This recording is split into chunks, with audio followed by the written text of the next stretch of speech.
여러분 따라해 주세요. 천국과 지옥의 극점. 저는 천국과 지옥의 극점이라는 제목으로 하나님의 말씀을 전하겠습니다. 저희 가까운 친구 목사가 군목 시절에 공수특전단에서 이런 설교를 했다고 합니다. 마태복음 9장에 있는 새 포도주는 새 부대로라고 하는 제목으로 설교를 했는데, 설교를 마무리하면서 병사들에게 그렇게 물었답니다. 여러분은 새 부대입니까? 아니면 낡은 부대입니까? 여러분은 과연 어느 부대입니까? 그랬더니 뒤에서 졸고 있던 병사가 갑자기 눈을 뜨더니 예, 우리는 공수부대입니다. 오늘은 우리는 누굴까요? 우리는 공수부대가 아니라 영적인 십자가의 특전단들이다. 저는 그렇게 생각을 하고, 새벽에 여러분 나라와 민족을 위해서 깨어 기도하는, 밖에 나가서 횃불을 들고 또 이제 의사를 표현하는 것보다 이 성전에서 하나님 앞에 나와서 믿음으로 기도하고 믿음으로 간구하는 여러분이 바로 십자가의 군병이요, 이 시대를 이끄는 하나님의 군대다 믿으시기 바랍니다. 자, 천국과 지옥의 극점이라고 하는 설교. 오늘 이 본문을 여러분 읽을 때 뭐 저거 전부 다 아는 얘기. 부자는 지옥 가고 가난했던 나사로는 천국 간 얘기, 이미 다 알고 있는 얘기, 뻔한 이야기다 이렇게 생각을 할 것입니다. 그러나 곰곰이 생각을 해보면 이 나라의 민족이 왜 이렇게 어렵게 됐을까 하는 본질적인 부분의 문제가 오늘 이 본문의 하나님의 말씀이기도 합니다. 오늘 말씀은 너무나 다른 대조를 보이죠. 양쪽에 극점이 있습니다. 전혀 상반된 남극과 북극처럼 삶의 대반전과 역전의 역사들이 오늘 본문에 있습니다.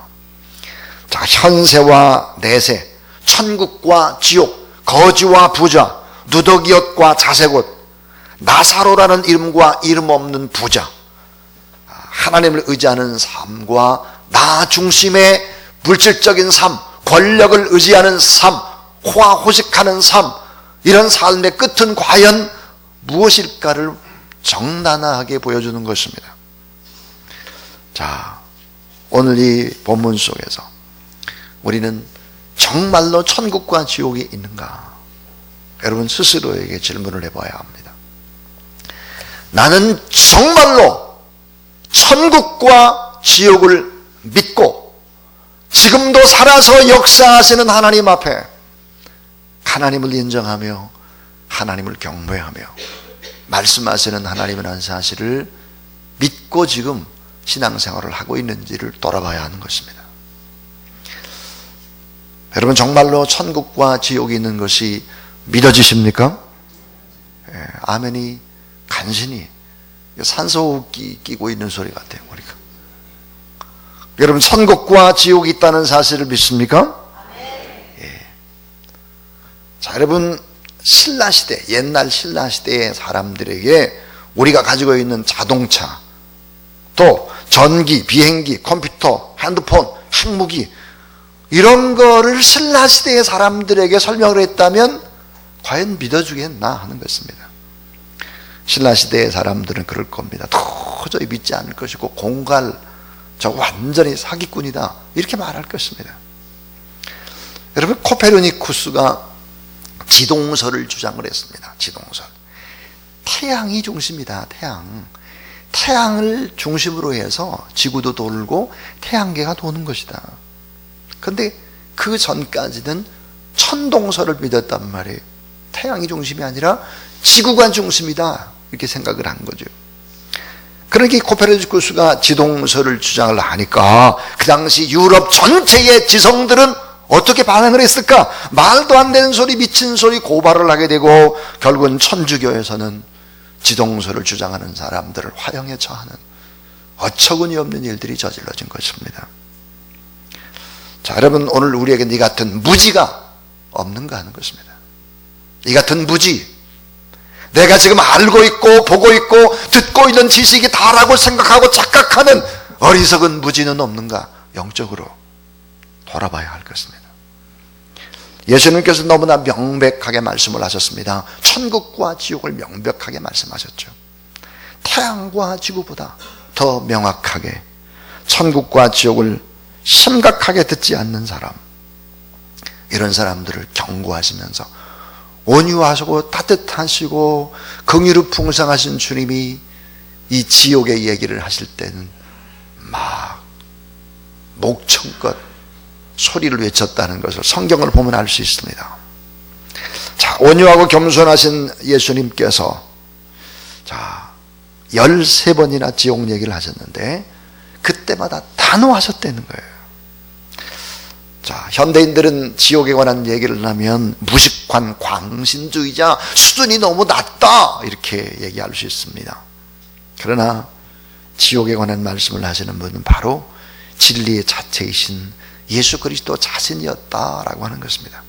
마태복음 10장 28절에 몸은 죽여도 영혼은 능히 죽이지 못하는 자들을 두려워하지 말고 오직 몸과 영혼을 능히 지옥에 멸하는 자를 두려워하라, 이렇게 말씀하셨고, 또 얼마나 격분해서 말씀을 하셨는가 하면 마태복음 23장 33절에 뱀들아 독사의 새끼들아 너희가 어떻게 지옥의 판결을 피하겠느냐, 이렇게 말씀을 하셨습니다.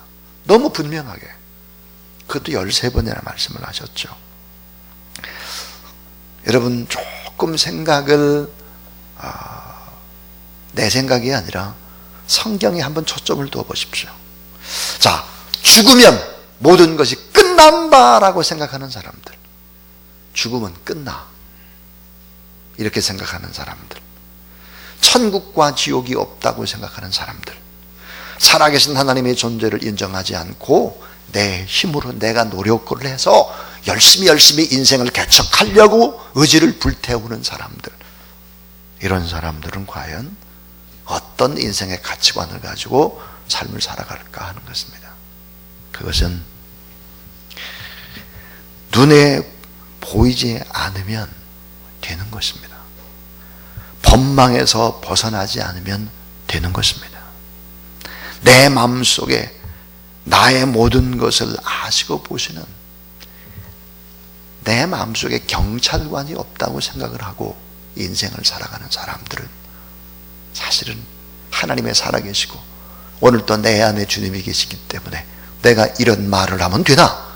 내가 이렇게 생각을 하고 삶을 살면 안 되지 않나? 이 하나님이 다 보시고 내 믿음도 다 알아보시고 내 생각도 아시고 내가 계획하는 것도 다 아시는 주님 앞에 내가 바르게 살아야지, 이런 삶의 자세를 가지고 인생을 사는 사람과 죽으면 모든 것이 끝나 하는 것과 죽으면 내 인생에 다 평가를 받아 하는 사람의 삶과 어떨 것 같습니까? 여러분, 거룩하고 행복하고 자유롭게 하나님을 바라보며 그렇게 인생을 살지 못합니다. 죄를 짓는 것입니다. 실수하는 것입니다. 죽으면 모든 것이 끝난다고 생각하는 사람은 결국은 눈으로 보이는 것을 뛰어넘지 못하는 것입니다. 그래서 이 땅은 하나님이 없다고 생각하는 무신론자들, 그리고 하나님이 아닌 다른 것들을 붙잡고 살아가는 사람들 때문에 망하는 것입니다. 자, 예수님은 사망과 음부의 권세를 이기신 유일하신 권세자인데 그분께서 지옥을 말씀을 하셨습니다. 단테는 그의 유명한 명저인 신곡에서 이 지옥편에서 이 지옥을 이렇게 설명을 합니다. 이것은 슬픔의 도시로 영원한 고통으로 버림받은 족속에게로 들어가는 문이로다. 이 문을 통과하는 모든 사람이여 모든 희망을 다 버릴지어다 그랬습니다. 여러분, 모든 희망을 포기하는 것이 지옥이다. 이 단테는 그렇게 표현을 하고 있습니다. 그런데 오늘 이 본문에 지옥은 과연 어떤 곳일까 하는 것입니다.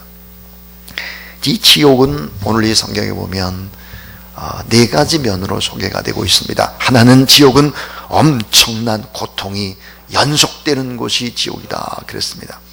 자, 영원한 고통이 끊이지 않는 곳이 지옥이다 그랬습니다. 오늘 누가복음 16장 24절에 보면 불러 가로되 아버지 아브라함이여 나를 긍휼히 여기서 나사로를 보내어 그 손가락 끝에 물을 찍어 내 혀를 서늘하게 하소서.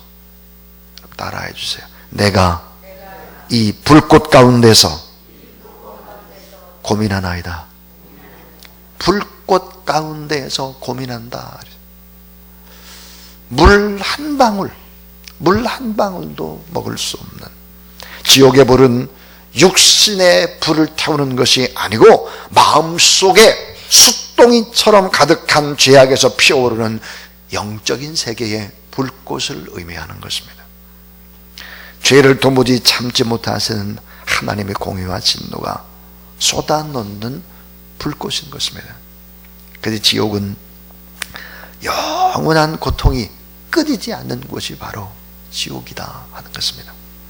또 하나는 이 지옥은 하나님의 긍휼과 하나님의 사랑이 완전히 차단된 곳이다. 오늘 24절 말씀에 그 손가락 끝에 물을 찍어 내 혀를 서늘하게 하소서 그랬습니다. 물 한 방울을 원해도 갈증에 허덕거리는 부자에게 우리 주님은 안 돼, 줄 수 없어, 고개를 좌우로 흔드시는 것입니다. 자, 우리 주님 평소에 이렇게 말씀을 하셨죠.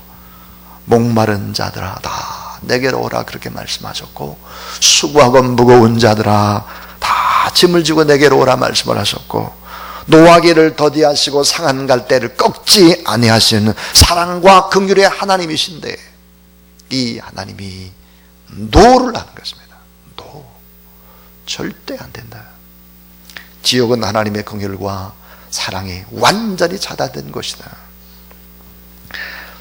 놀랍게도 이 지옥은 또 어떤 곳일까? 지옥은 비교의 고통이 심각한 것입니다. 비교의 고통입니다. 그게 무슨 말일까? 지옥에 있는 사람들이 천국에 있는 사람을 볼 수 있도록 창문을 만들어 놓은 것입니다. 창문.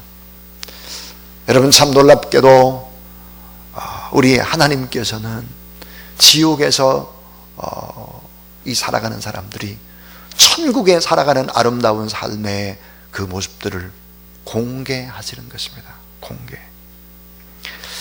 자, 그런데 천국에서는 지옥이 보이지를 않는 것입니다. 그러나 지옥 간 부자는 천국의 즐거움을 다 보는 것입니다. 죽으면 끝난다가 아닙니다. 죽으면 또 다른 인생이, 영생이라고 하는 삶이 시작이 되는 것입니다.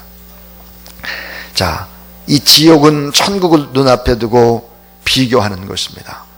눈에는 보이지만 가슴에는 채워지지 아니하는 것이 바로 지옥인 것입니다. 하나님은 지옥의 창문을 천국을 향해서 열어 놓은 것입니다. 자, 이 지옥은 아름답고 행복한 천국을 빤히 볼 수 있습니다. 과연 이게 그럴까라고 생각할 수 있겠지만, 여러분, 우리는 이것을 기억해야 합니다. 자, 하나님은 성도들의 구원을 다 자랑합니다.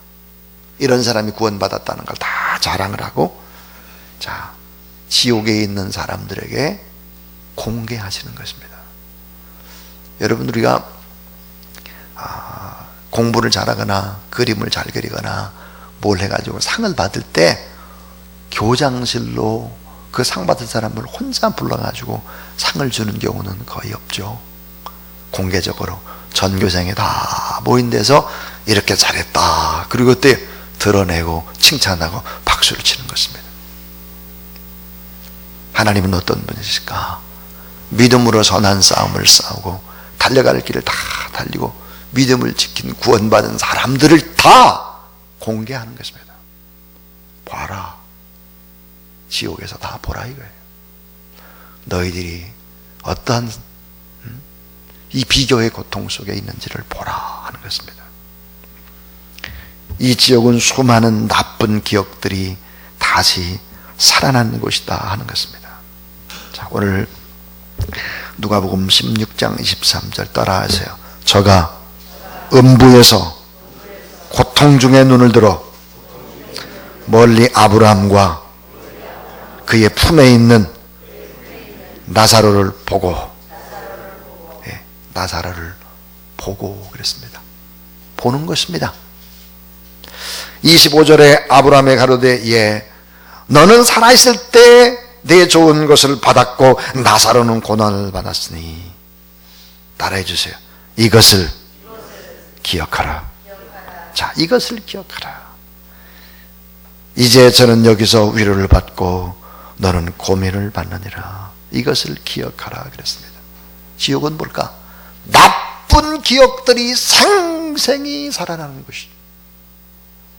나의 나쁜 행위, 나쁜 기억들이 다 살아나는 것입니다. 이게 바로 지옥이다 하는 것입니다. 인간의 필설로는 다 형용할 수 없는 것이다. 그러므로 이 참혹한 지옥의 고통을 우리 주님이 대신 담당하신 것입니다. 그리고 그 길을 가려고 하는 사람들, 그 길목에 서서 십자가를 세워놓으시고 우리 주님이 오늘 또 애타게 외치시는 것입니다. 안타까워 발을 동동동 고르면서 그 경계를 넘어서는 안 된다. 지금 가는 길에서 인생을 돌아서지 않으면 안 된다. 이렇게 주님이 복음을 외치고 계시는 것이죠. 이 새벽에 천국과 지옥의 극점이라는 복음을 저는 주님을 대신해서 외치고 있는 것입니다.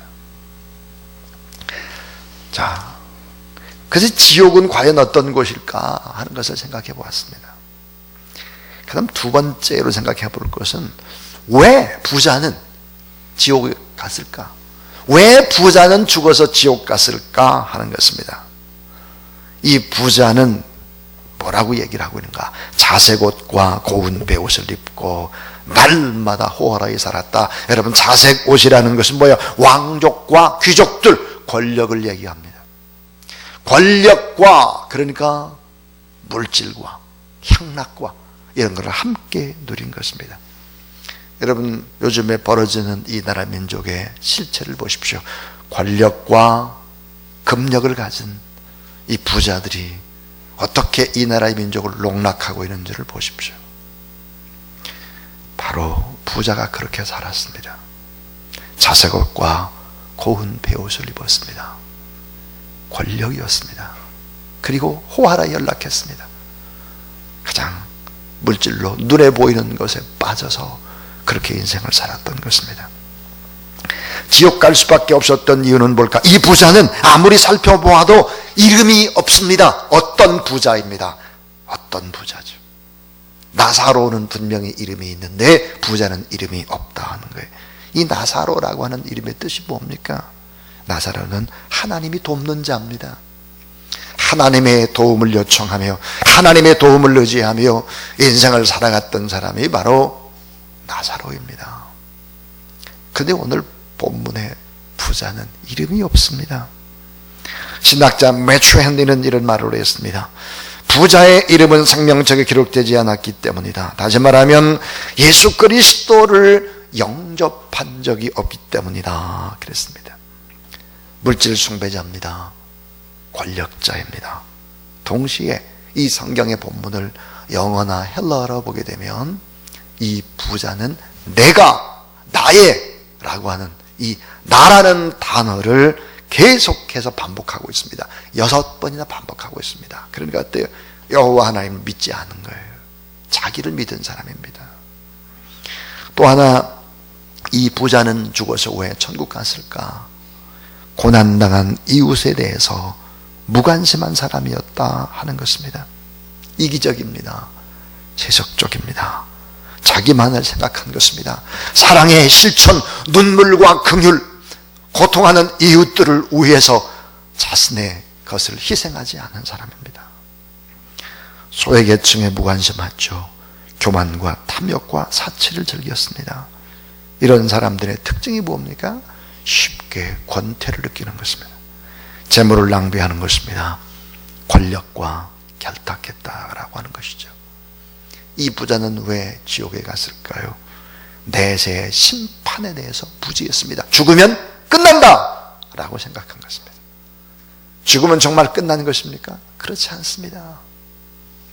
죽으면 끝나는 것이 아니라 지옥에서 영생할 뿐만 아니라 그 후예들이 3, 4대까지 조상이 저주를 받는 것입니다. 엄마, 아빠가 잘못 삶을 살게 되면 여러분 이 땅에서도 저주를 받게 되어 있는 거예요. 그것을 알아야 되겠죠. 그래서 성경은 이렇게 얘기합니다. 따라해 주세요. 한 번 죽는 것은 정하신 일이요 그 후에는 심판이 있으리라. 그리고 이렇게 말합니다. 너는 곤고한 날에 이르기 전 나는 아무 낙이 없다고 할래가 가깝기 전에 너의 창조자를 기억하라 그랬습니다. 여러분 이걸 아셔야 합니다. 가장 위대한 최고의 효도는 뭘까? 부모님에게 지옥 가게 이 길을 막고 천국 가도록 하는 거겠죠. 최고의 애국이 뭡니까? 나라와 민족, 정말 나라와 민족을 사랑하는 것이 뭘까요? 하나님 없이 살아가는 사람 가운데, 그 마음 가운데 하나님의 존재를 심어주는 것보다 더 위대한 애국은 없습니다. 어제 장로의 신학대학의 박사원의 원장인 친구에게 전화를 걸었습니다. 같이 한번 우리 박명건 목사님도 계신데 전부 다 동기들이니까 식사를 한번 합시다. 내가 식사를 한번 또 사면서 이야기도 좀 해야 될 것 같습니다. 이렇게 얘기했더니 친구가 그러는 거예요. 지금은 도저히 만날 수가 없습니다. 왜? 그랬더니 지금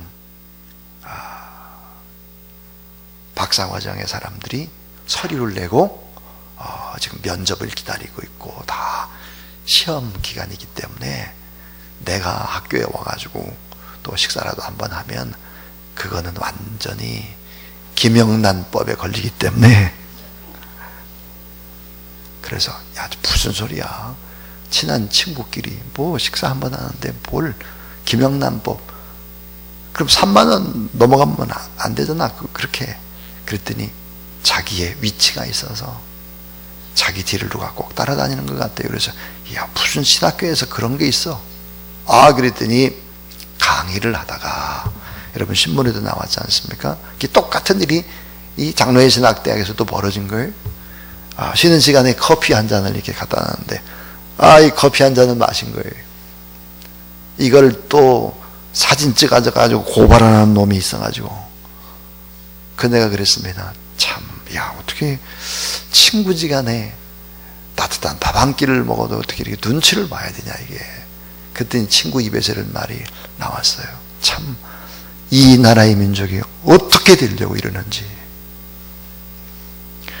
참 그래서 교회 안에만 있으니까 뭘 모르지 학교에는 그렇지 않다는 거예요. 여러분 원래 김영란법이라는 법이 무엇 때문에 생긴 것입니까? 국회의원이라든지 힘 있는 권력자들이 하도 청탁을 받으니까 이거를 어때요? 막기 위해서 시작된 것이 김영란법 아니겠습니까?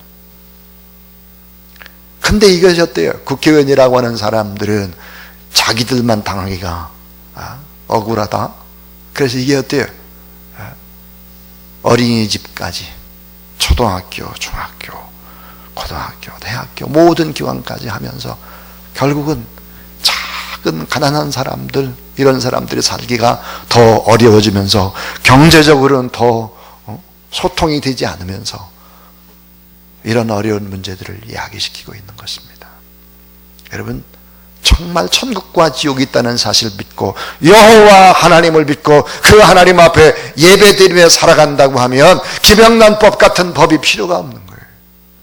왜? 진정한 법이 우리 안에 있는데 진리가 무슨 그런 것이 필요하겠습니까? 자, 이 부자는 이름이 없습니다. 물질과 권력을 숭배합니다. 작은 자들을 섬기지 못했습니다. 내세의 심판을 무시했습니다.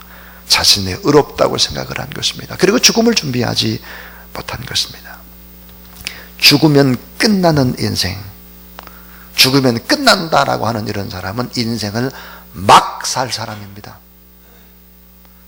하나님이 안 계신다고 생각하는 사람은 눈에 보이는 것에 초점을 둘 수밖에 없습니다. 그래서 무신론자는 불안합니다. 죽음이라는 것이 가장 불안한 것이고, 그리고 죄와 허무 속에서 결국은 어때요? 잠시 잠깐 술과 마약과 스포츠와 성과 이런 데 빠져서 발광을 하는 것이죠. 이 나라의 민족이 왜 이렇게 되는지의 근본의 문제가 이런 문제라는 사실들을 우리는 알아야 하는 것입니다. 이제 저는 설교를 이제 가름합니다. 나사로는 천국에 갔습니다. 나사로는 왜 천국에 갔을까?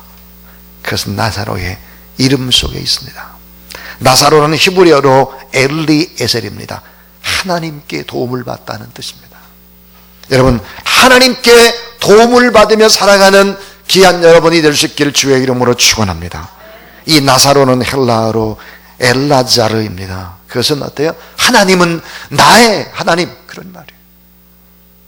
아브라함의 하나님, 이삭의 하나님이 야곱의 하나님이면서 동시에 하나님은 나의 하나님, 나는 하나님의 도움을 받으며 살아가는 사람, 나사로입니다. 비록 가난했어도, 비록 많은 것을 배우지는 못했다고 할지라도, 비록 몸에 병이 들었다고 할지라도 하나님은 나의 도움입니다. 난 하나님을 의지하며 인생을 삽니다. 이렇게 살아가는 사람이 최고의 아름다운 인생을 살아가는 것이다. 여러분, 조금 힘이 들고 어려운 삶을 산다고 할지라도 따라해 주세요. 하나님은 나의 하나님, 나는 하나님의 도움으로 인생을 삽니다. 이런 믿음으로 현실을 참아내며 미래의 소망을 두며 천국에 대한 꿈을 꾸며 살아가는 그런 귀한 저와 여러분, 우리 모두 다 될 수 있기를 주님의 이름으로 축원합니다.